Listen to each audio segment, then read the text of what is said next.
Hey, this is going to be a really short video on how to change a hub bearing on a C4 Corvette. Saneauto produces DIY auto repair videos and tool reviews. Hosted by retired ASE certified master mechanic Victor Sane. Now, I'm assuming you know how to take the wheel off of your Corvette. So there's the wheel off, and you've got the brakes here. These two bolts, this one here and this one here, off, so that you can get the brake caliper and its bracket off of here and out of the way. Don't just leave it hanging though. I like to use a bungee cord and hook it here where the bolts went and strap it around something, anything, just to keep it from its weight from being on the hose here and ruining the hose. And once the brake caliper and the rotor are off, you're gonna have access to the hub. It's gonna look like this. And don't panic, you don't have to take the steering knuckle off. I have the steering knuckle off for another reason, and it just makes it easier for me to show you that right here, you have an access hole that'll line up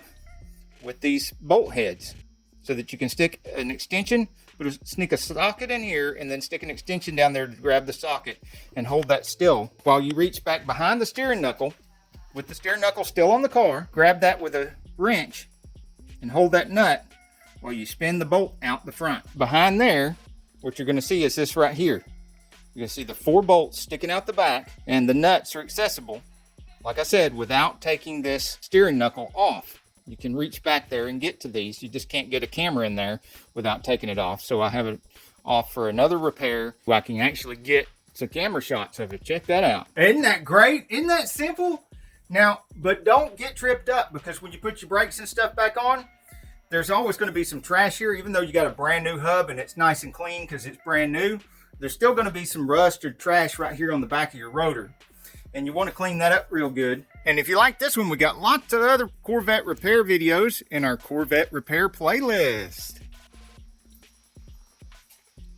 Hey, if you like this video, we got a whole lot more. We got tool reviews, we've got repair videos, we've got show car videos, hot rods, mod rods, you name it. If it's got wheels on it and an engine, it's probably on this channel.